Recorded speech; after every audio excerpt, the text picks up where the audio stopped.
Bonjour à toutes et à tous. Alors aujourd'hui, on se retrouve comme prévu pour un nouvel audio concernant le karma et les vies antérieures en numérologie. Alors aujourd'hui, nous allons d'abord évoquer le karma, donc que je vous explique ce qu'est le karma, en quoi ça consiste, quel est le lien entre votre karma et vos vies antérieures, et donc forcément avec vos dettes karmiques. Il y a un moyen très simple en numérologie de connaître quelles sont nos dettes karmiques grâce au nombre manquant dans un thème. Donc ce calcul s'appelle le calcul d'inclusion en numérologie et il permet de savoir quels sont les nombres et donc les énergies qui sont soit en insuffisance dans votre thème, c'est-à-dire qu'ils ne sont pas assez présents, soit en excès, c'est-à-dire qu'ils sont trop présents, ou soit tout simplement manquant. Et donc là, il s'agit d'une vraie dette karmique qui sera dans cette vie présente, entre guillemets, à effacer, à corriger. Donc pour ça, un moyen très simple, ce sera un calcul que je vais vous aider à réaliser pas à pas. Donc ne quittez pas cette vidéo si vous voulez connaître vos dettes karmiques. En premier lieu, le karma, qu'est-ce que c'est? Pour faire simple, le karma, ça représente la mémoire cachée de tous nos actes, nos habitudes, notre façon de vivre à travers nos différentes vies. Donc ce karma, en général, il nous suit de vie en vie tant qu'il n'est pas réglé. C'est un peu comme une seconde peau. Ça se présente comme une balance dans laquelle on aurait d'un côté tous les actes positifs qu'on a fait dans nos vies passées et tous les actes négatifs. Donc le but de l'élévation spirituelle, c'est d'alléger ce karma en faisant pencher le plus possible la balance du côté positif, bien évidemment. Ce que vous avez fait en fait dans d'autres vies, ça peut représenter pour certains un poids que vous traînez de vie en vie et encore dans votre vie actuelle. Et en fait, ce poids peut être pour la plupart du temps responsable de tous vos soucis ou freiner entre guillemets votre avancée spirituelle aussi. Donc pour pouvoir vous libérer de ce karma, il faut l'alléger. Donc déjà, il est primordial de savoir ce que vous avez fait, ce que vous avez commis dans d'autres vies pour pouvoir travailler sur ces points précis qui vous permettront justement de régler ce karma. Donc aujourd'hui, je vais aussi vous expliquer ce que sont les vies antérieures. Donc si vous me suivez depuis un moment, vous l'aurez compris, notamment dans la vidéo qui traite du chemin de vie, que effectivement nous vivons plusieurs vies. Nous nous incarnons à plusieurs reprises sur Terre. Et en fait, à travers notre passage terrestre, nous éprouvons, nous affrontons plutôt certaines épreuves. Certaines épreuves, certains défis, d'où les défis de vie aussi en numérologie. Et ces défis, quand ils sont mal réalisés, qui n'ont pas été compris ou qu'il y a de grosses erreurs qui sont commises durant une incarnation, vous seront présentés à nouveau dans différentes vies. Et il se peut, dans certaines vies antérieures, que nous ayons de ces erreurs gardé des dettes karmiques qui seront à régler dans les prochaines vies. Alors pour ça, c'est tout simple. En fait, en numérologie, vous le savez également, chaque lettre de l'alphabet est associée à un nombre. Donc par exemple, le nombre 1 est associé à la lettre A, à la lettre J et à la lettre S. Le 2 est associé à la lettre B, la lettre K et la lettre T. Le 3 est associé à la lettre C, le L et le U. La lettre 4, quant à elle, est associée au D, au M et au V. La lettre 5 au E, au N et au W. La lettre 6 au F, au O et au X. La lettre 7, c'est le G, le P et le Y. La lettre 8, c'est le H, le Q et le Z. Et enfin, la lettre 9, c'est le I et le R. Pas d'inquiétude, je vous mettrai en barre d'infos toutes ces informations pour que vous puissiez au mieux réaliser votre calcul. Maintenant qu'on sait tout ça, que chaque lettre représente un nombre et donc une énergie liée à différentes choses, différentes particularités, hein, chaque nombre de 1 à 9 a sa propre, a sa propre signification, sa propre énergie vibratoire. Il faut savoir donc ce qu'on fait de ces lettres. Pour réaliser ce calcul d'inclusion, en numérologie, tout simplement, on prend votre nom de famille, votre prénom, enfin vos prénoms, parce qu'il faut bien noter que si vous en avez plusieurs, par exemple, moi je m'appelle Marion Jeanne Ghislaine, il faut prendre l'ensemble de ce nom et de ces prénoms pour obtenir ce calcul. Alors comment ça s'effectue ? Tout simplement, prenons l'exemple de mon nom de famille. Donc mon nom de famille c'est Garin. Donc le G, je sais que ça représente la lettre 7. Le chiffre 7, pardon. Le A, je sais que ça représente le nombre 1. Le R, je sais que ça représente le nombre 9.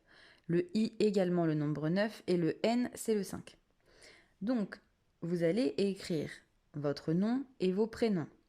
En face de ce nom et de ce prénom, vous allez mettre les nombres correspondant à chaque lettre. Une fois que cela sera fait, vous allez comptabiliser combien vous avez de lettres au total quand vous prenez votre nom et vos prénoms. Par exemple, quand on a 13 lettres, il y a un pourcentage qu'il faudra calculer par rapport à chaque nombre. Exemple, dans mon nom de famille, j'ai un seul A. Admettons que dans mes prénoms, même si c'est le cas, admettons que je n'ai pas d'autres 1. Pour avoir mon calcul, il va falloir que je sache si 13% de un seul 1 représente par exemple 5,8% ou 7,6%. Donc dans le cas de 13, donc 13 étant le nombre de lettres totales des noms, familles et des prénoms, c'est mon pourcentage. Donc 13% d'une seule lettre en 1, c'est 7,6%. 7,6% veut dire que ce nombre est en insuffisance. Cela n'est pas important pour le calcul des dettes karmiques. Là, aujourd'hui, on va uniquement se concentrer sur les nombres manquants. C'est-à-dire, je m'explique, si vous vous rendez compte que en ayant fait la comparaison entre vos noms, vos prénoms et les nombres, il manque un chiffre de 1 à 9. Admettons, vous n'avez pas de 6. Vous n'avez pas de 6 ni dans votre nom, ni dans vos prénoms. Le 6 est donc manquant dans votre thème. Et s'il est manquant, il est dit karmique. Je vais donc, maintenant que j'ai expliqué le calcul, ne vous inquiétez pas, si vous avez des difficultés, je répondrai à vos questions en commentaire et vous pourrez également trouver dans la barre d'informations tout ce qu'il faut savoir pour réaliser ce calcul. Donc si vous êtes perdu, pas de panique, il suffit juste de regarder en dessous de cette vidéo pour connaître les calculs à faire. Maintenant, je vais vous expliquer ce que chaque nombre manquant signifie, puisque les nombres ayant leur énergie propre, ils ont tous une signification différente. Je commence. Pour le nombre 1 manquant, donc karmique, quelqu'un qui a un nombre 1 karmique, ça veut dire qu'au cours de ses vies antérieures, la personne elle a eu tendance à dominer ou à contrôler les autres. C'était une personne qui était en fait dans l'incapacité de se fier à elle-même. Et ces difficultés dans sa vie présente s'expliquent possiblement par un excès d'individualité ou un manque d'intérêt à ce qui l'entoure. Donc aujourd'hui, cette personne doit apprendre plusieurs choses, telles que se prendre en charge avec énergie, courage et volonté. Cette personne doit également apprendre à résoudre ses problèmes d'ego, à se réaliser seule, à acquérir de l'autorité et une confiance en soi, puisqu'en général, un nombre manquant 1 signifie aussi qu'il y a un manque de confiance en soi. Donc, cette personne doit progresser sur la voie de l'indépendance et de la réalisation personnelle. elle doit aussi apprendre à s'individualiser et à se construire une personnalité autonome. L'activité physique, pour les personnes qui ont un nombre 1 manquant, est vraiment recommandée pour apprendre le dépassement de soi et le retour à une vie saine. Ça peut aussi être un moyen de se défouler, de se dépenser euh, pour arriver à un certain contrôle, puisque c'est des gens souvent qui ont tendance à perdre le contrôle. Ou alors qui veulent le contrôle et quand ils ne l'obtiennent pas, tout explose, quoi. Donc voilà pour le nombre karmique 1. Pour ce qui est du 2, donc le nombre manquant 2, dans un thème, ça signifie que la personne, elle n'a pas su collaborer harmonieusement avec les autres au cours de ses vies antérieures. Souvent, elle avait des remarques, des réflexions envers les autres, elle a provoqué des désaccords et elle a fini par s'enfermer sur elle-même. Elle a aussi fait preuve de négligence, elle a eu tendance à éviter les détails et à se concentrer vraiment de manière générale sur elle, sur sa vie. Il y a une tendance aussi à perdre son identité, puisque c'est une personne qui va essayer démesurément de plaire et donc de satisfaire tout le monde. Sous l'influence de ce nombre, dans sa vie actuelle, la personne, elle pourra vivre des liens conjugaux, des relations de couple compliquées. Ça va souvent être sous le signe de la dualité, puisque c'est un peu l'énergie du 2, hein, la dualité. Dualité ou duel, hein, on peut voir ça comme ça. Elle va éprouver de l'émotivité, beaucoup d'émotivité et beaucoup d'incertitude. C'est une personne qui va avoir beaucoup de doutes quant à ses relations amoureuses. Donc dans cette vie, il va falloir apprendre à équilibrer les problèmes relationnels, ses contacts humains également, apprendre la vie à deux, savoir se mettre à la place de l'autre, mieux communiquer, puisque la communication est un des points importants hein, dans un couple et dans les relations aux autres. Donc c'est une personne qui va devoir apprendre à mieux communiquer, à être plus diplomate. Et la personne devra aussi apprendre à bien gérer sa sensibilité, sa timidité et ses émotions. Puisque en général, les personnes qui ont un 2 manquant dans leur thème sont des personnes qui sont assez timides, qui ont du mal à aller vers les autres, à cause de cette dette karmique, hein, évidemment. Et tant que la personne n'aura pas affronté cette dette, ne lui aurait pas fait face, les relations de couple vont être très compliquées. Donc pour une personne qui a un manquant 2, c'est vraiment important de régler sa dette karmique afin d'avoir des relations saines. On passe au nombre 3. Le nombre 3, le nombre karmique 3 dans un thème, ça signifie pour la personne qu'au cours de ses vies passées, elle a fait preuve de beaucoup de superficialité, de négligence. Elle a aussi probablement gaspillé sa créativité en échange d'une bonne réputation, d'argent ou de sa liberté personnelle. C'était une personne qui avait de la difficulté à montrer ses sentiments, qui critiquait facilement le travail des autres, et sa jalousie et sa tendance exagérée, à exagérer, ont aussi fait beaucoup de mal à son entourage dans ses vies passées. Donc aujourd'hui, cette personne devra se montrer plus extravertie, développer des aptitudes de créativité, parce que, je tiens à le préciser, en général, des personnes qui ont le nombre manquant 3 ont des dons artistiques énormes. Donc ça peut être la musique, ça peut être la peinture, le dessin. En général, c'est quand même vraiment lié à tous les côtés artistiques manuels. Ça peut être aussi la musique, le théâtre éventuellement, l'écriture. Voilà, tout ce qui est lié à ces activités artistiques, voilà, comme ça.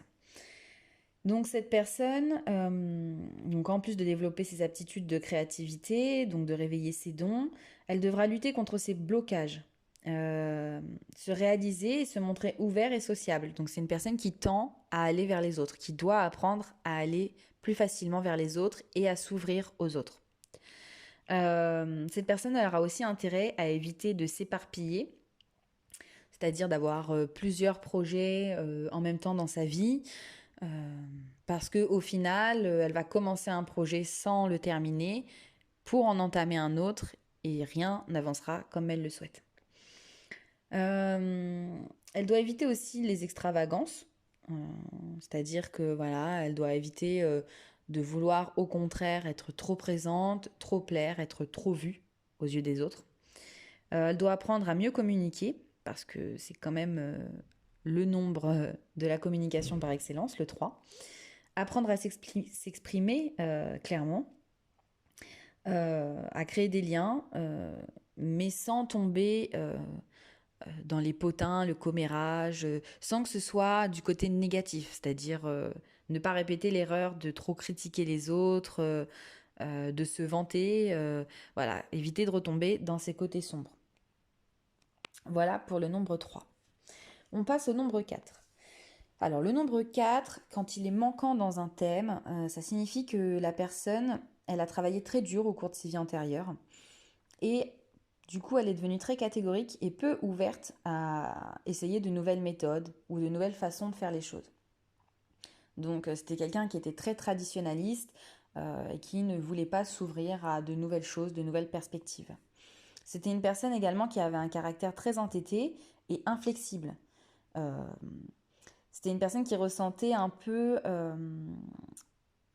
une colère euh, envers les exigences, envers la méthode. Voilà, c'est une personne qui était elle-même inflexible, intransigeante vis-à-vis de beaucoup de choses et donc forcément avait du mal avec ce qui lui demandait en fait euh, d'être comme ça, avec les gens qui lui donnaient des ordres, etc.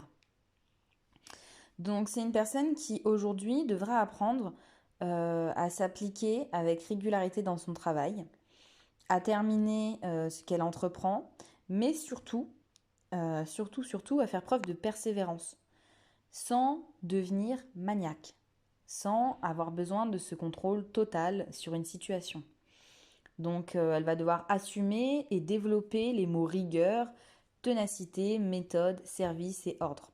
Ça fait partie des défis que la personne qui a un nombre manquant 4 devra relever. Alors après, attention, le nombre 4 manquant, ça peut aussi signifier tout le contraire. Dans une dette karmique, ça peut aussi signifier que la personne, dans d'autres vies, euh, ne travaillait pas, n'avait pas envie de travailler, c'était quelqu'un voilà, qui procrastinait beaucoup, qui a essayé de passer entre guillemets entre les mailles du filet, euh, qui ne s'est pas créé une carrière ou qui n'a pas eu le courage ou la persévérance de monter des projets. Donc, à l'inverse, dans cette vie, il lui sera demandé d'être vraiment concentré, d'être rigoureux et de comment dire, de mettre en place ce qu'il faut dans sa vie pour se créer une stabilité professionnelle. Donc le 4, c'est un des nombres karmiques les plus difficiles à assumer quand on a une dette. Il est très contraignant d'avoir ce nombre en dette karmique, mais attention, il est aussi synonyme de stabilité, de solidité et de durabilité. Ça veut dire qu'une fois que cette dette est passée, que ce travail a été fait et que la personne est devenue courageuse et prête à travailler très dur pour y arriver, et quelqu'un qui a de l'ambition, beaucoup de stabilité, il y aura beaucoup de stabilité dans sa vie en fait. Voilà. La personne aura des bases vraiment solides pour avancer. Mais ça reste un nombre assez compliqué à avoir comme dette karmique. Alors après, je fais une petite parenthèse, là en fait, il faut savoir quand on a des dettes karmiques, on en a tous, ou on en a tous eu, pour ceux qui n'ont pas de nombre manquant, parce que ça peut arriver de ne pas avoir de nombre manquant dans un thème, mais dans ce cas-là, ça veut dire qu'on aura plusieurs insuffisances ou plusieurs excès dans certains nombres. Là, aujourd'hui, on ne traite pas de ça, donc ceux qui n'ont pas de nombre manquant, écoutez, tant mieux pour vous. Alors, ça ne veut pas dire que pour eux, le chemin sera plus facile, bien au contraire, puisque en revanche, en contrepartie, ils ont souvent plusieurs insuffisances et plusieurs excès qui seront également à travailler. Je voulais en venir au fait que c'est pas parce qu'on a une dette karmique et que jusqu'aujourd'hui on n'en avait pas connaissance qu'on ne l'a pas travaillé. Il y a des gens qui sont, sans le savoir, se sont créés aujourd'hui une vie ou une personnalité qui a effacé d'office leur dette karmique. Certains n'ont pas eu besoin d'avoir l'information de quelle était leur dette karmique pour l'effacer. C'est quelque chose qui se fait naturellement parce que l'âme a mis en place ce qu'il fallait dans la vie ou certaines épreuves à affronter pour que justement cette dette soit réglée. Voilà, c'était ma petite parenthèse. Donc ensuite, on passe au nombre 5. Alors le nombre 5, quand il est manquant, ça signifie que la personne, elle a vécu des expériences de vie euh, qui étaient basées sur l'irresponsabilité et l'insouciance, notamment dans ses relations. C'est aussi probable que ce soit une personne qui ait connu des plaisirs démesurés, commis des excès, que ce soit dans les jeux, dans la consommation de substances illicites, dans l'alcool, dans sa sexualité. C'est une personne qui va devoir, dans sa vie actuelle, apprendre à gérer son trop grand besoin de liberté et d'aventure. En général, c'est des personnes qu'on peut dire un peu volages, qui sont pas très stables. Et en fait, on leur demande euh, aujourd'hui de se montrer prudent, surtout quand il s'agit d'un perpétuel désir de changement, des personnes qui peuvent se lasser très vite euh, et qui prennent des décisions qui sont souvent irréfléchies, qui se lancent sur un coup de tête, etc. Donc aujourd'hui, la personne devra utiliser sa liberté en faisant preuve d'adaptabilité et de souplesse. Après, il ne faut pas oublier non plus qu'au niveau de la sexualité, la personne n'aille pas sur des chemins un petit peu trop sinueux, on va dire ça comme ça, un petit peu trop dangereux. Il faut faire très attention aussi à toute déviance. Et il s'agira donc aujourd'hui d'apprendre à être un peu plus stable et d'utiliser sa liberté, hein, puisque la liberté, tout le monde en a besoin, tout le monde en veut, donc il faut rester un être libre, mais il ne faut pas qu'elle soit utilisée à outrance. Il faut que cette personne soit quand même capable de se poser, d'être stable, de se construire une vie correcte. Ça n'empêche pas une personne qui a un nombre 5 de voyager ou de déménager souvent, attention, mais il faut que elle soit émotionnellement stable et que dans sa tête, euh, elle ne s'éparpille pas. Voilà. Parce que sinon, elle ne pourra jamais se créer de projets sérieux et se lancer en entreprise, puisqu'en général, les gens qui ont une dette en 5 ont vocation dans leur vie actuelle à devenir auto-entrepreneurs, voilà, à être leur propre patron. Ce qui n'est pas possible tant que la dette ne sera pas réglée, bien évidemment. On passe maintenant au nombre 6. Alors le nombre 6, quand il est manquant dans un thème, ça signifie qu'au cours des vies antérieures, la personne a détesté partager les responsabilités. C'était quelqu'un souvent qui était très difficile à vivre, qui pouvait manipuler les émotions des autres pour préserver sa propre sécurité. C'était une personne pourvue d'un caractère déplaisant, euh, un peu grincheux, querelleur, que ce soit dans son rôle de conjoint ou de parent. Quelqu'un qui était également parfois mécontent de subvenir aux besoins de sa famille. Et aujourd'hui, le 6 représentant le foyer et la famille notamment, euh, et ben aujourd'hui, cette personne, elle devra apprendre à assumer ses responsabilités et ses obligations. Elle devra apporter de la paix et de l'équilibre à son entourage, à son foyer. Un autre défi aussi, c'est d'apprendre à s'émerveiller, euh, à avoir une certaine douceur de vivre. Quelqu'un qui va devoir apprendre à être en harmonie avec elle-même par le biais de la méditation peut-être ou de l'art, hein, ça peut être de l'art aussi. Quelqu'un qui va devoir apprendre à être plus doux, plus calme, à se détendre. C'est aussi quelqu'un qui aura intérêt à apprendre à s'aimer et à s'accepter. Parce que souvent, c'est des personnes qui se rejettent eux-mêmes, qui ont beaucoup de difficultés à s'aimer, et donc du coup, qui auront forcément des difficultés à être aimés, à se laisser aimer par les autres. Donc souvent, sous cette influence de ce nombre manquant 6, la personne, elle va chercher à avoir une vie familiale stable, à trouver l'harmonie. Ne l'ayant pas eu dans ses vies précédentes, c'est une personne qui va devoir se construire un foyer solide et qui va être souvent du coup très attachée à sa famille lorsque cette dette sera réglée. Voilà. Alors, on va passer au nombre manquant 7. Alors, le nombre manquant 7, moi je l'adore. Je devrais pas avoir de préférence, mais j'aime beaucoup ce nombre parce qu'en fait, ça signifie que la personne dans la vie passée, elle a préféré tout ce qui était très théorique, très intellectuel. C'est une personne qui niait ses sentiments, qui avait euh, beaucoup de mal à écouter son intuition, qui était vraiment dans la raison, très fermée d'esprit, qui se montrait sceptique, cynique avec les autres, qui ne laissait vraiment aucune place euh, aux émotions, à la magie de la vie. Et donc, elle avait une forme de pensée qui était assez stérile et une façon de vivre assez superficielle. Et aujourd'hui, cette personne, elle va devoir trouver une satisfaction personnelle dans la réflexion, la méditation, dans l'ouverture d'esprit. Son premier objectif, et c'est pour ça que j'aime ce nombre, son premier objectif, en fait, ça consiste à s'élever spirituellement. C'est quelqu'un qui va devoir prendre conscience des valeurs essentielles de la vie, qui va devoir prendre conscience que l'univers existe, que la loi de l'attraction existe, que ses pensées, en fait, sont en lien avec ce qui va arriver dans sa vie. C'est une personne qui doit vraiment s'ouvrir à la spiritualité. Donc la réflexion, la générosité, une certaine ouverture d'esprit devront guider cette vie actuelle. C'est quelqu'un qui va devoir apprendre à réfléchir, à s'exprimer, sans pour autant se déconnecter de la réalité. Attention, il ne faut pas partir non plus dans l'autre extrême, c'est-à-dire être à fond dedans et du coup ne plus avoir les pieds sur terre. Donc c'est important d'ouvrir son chakra coronal, mais aussi c'est aussi important d'être ancré par son chakra racine. Euh, c'est une personne aussi qui va devoir, euh, comment dire,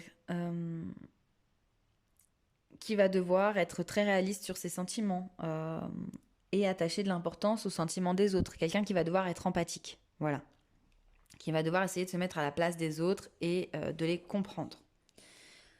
On passe à l'avant-dernier, donc le 8.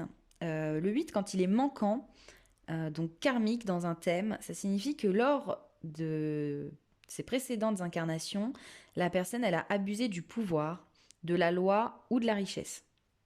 C'est une personne qui a en général démontré une ambition démesurée, avec une fierté arrogante. C'est une personne qui a gaspillé sa fortune aussi parfois et qui l'a employée pour dominer les autres.